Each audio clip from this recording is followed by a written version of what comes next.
కథలు చేయకండి, మీ ప్రచారం మీరు చేసుకోండి, చిల్లర కథలు చేయకండి. పోలీసులు ఉన్నారా? పోలీసులు ఉన్నారా? చచ్చిపోయినరా?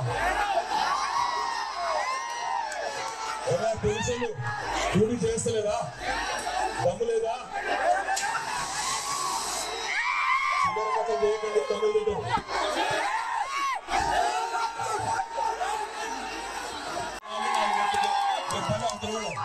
అంతే తప్ప ఇంకొక పని చేసింది లేదు, పాడు లేదు. అందరికి ఇల్లు ఇస్తా అన్నాడు, ఇంటింటికి నల్ల పెడతా అన్నాడు, ఇంకా చాలా చాలా మాటలు చెప్పిండు తప్ప చేసిన పని ఒక్కటి కూడా లేదు. నేను మీ అందరినీ ప్రార్థించేది ఒకటే, 10 ఏళ్లలో ఇలా వాళ్ళని అడిగితే ఎందుకు వేయాలయ్యా బీజేపీ వాళ్ళు మీకు ఓటు అంటే, మేము గుడి కట్టినాం ఓటేయండి, గుడి కట్టినాం కాబట్టి ఓటేయాలి.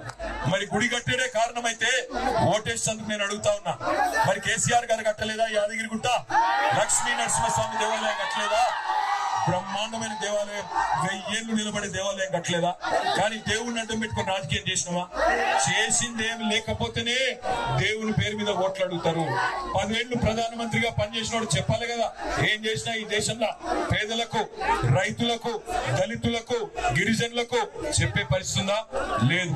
కేసీఆర్ గారు ఒక గుడులు కట్టుడే కాదు, ఆధునిక దేవాలయాలు కట్టిండు, కాళేశ్వరం ప్రాజెక్టు కట్టిండు, నీళ్లు తెచ్చిండు, పాలమూరు రంగారెడ్డి ఎత్తిపోతల పథకం కట్టిండు, నీళ్లు తెచ్చిండు, దేవాలయాలు కట్టిండు, ఆధునిక దేవాలయాలు కట్టిండు. తప్పకుండా నేను మిమ్మల్ని కోరేది ఒకటే, ఇవాళ చాలా మంది ఉంటారు, మేము కూడా అంటాం, మేము కూడా జై శ్రీరామ్ అంటున్నాం. జై శ్రీరామ్.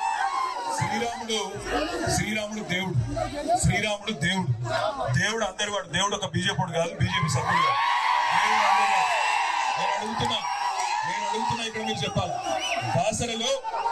బాసరలో అమ్మవారి ఆలయం ఎప్పుడు కట్టిండ్రు? రాముడు చెప్పిండు వీళ్ళకి రాలేమని, రాముడు చెప్పిండు రాలేమని. నేను అనేదల్లా ఒకటే, ఇవాళ బాసరలో అమ్మవారి ఆలయం ఎప్పుడు వచ్చింది? పట్టించుకోకుండా పని చేసుకుంటూ పోదాం. తప్పకుండా 10 ఏళ్ళు పనిచేసిన తర్వాత 10 ఏళ్ళు అరే మీకు శ్రీరాముడు చెప్పిండ తమ్మి రాలేమని. రామ మందిరము, రాముడు అన్నప్పుడు అందరినీ గౌరవించే సంస్కృతి ఉండాలి. రాముడు మర్యాద పురుషుడు, అందరిని ఒక లెక్క చూడమన్నాడు రాముడు, రాజధర్మం పాటించమన్నాడు. గుజరాత్ ఒక తీరుగా చూసేటోడు గుజరాత్ ఒక తీరుగా చూస్తాడు, తెలంగాణను ఇంకో తీరుగా చూస్తాడు. గుజరాత్ కేమో 1000 కోట్ల రూపాయలు, లక్షల కోట్ల రూపాయలు, తెలంగాణకు కూడా పైసలు ఇయ్యడు. ఒక మెడికల్ కాలేజ్ ఇయ్యడు, ఒక ఇంజనీరింగ్ కాలేజ్ ఇయ్యడు, ఒక స్కూల్ కట్టాడు. For more videos like this, subscribe Big TV channel.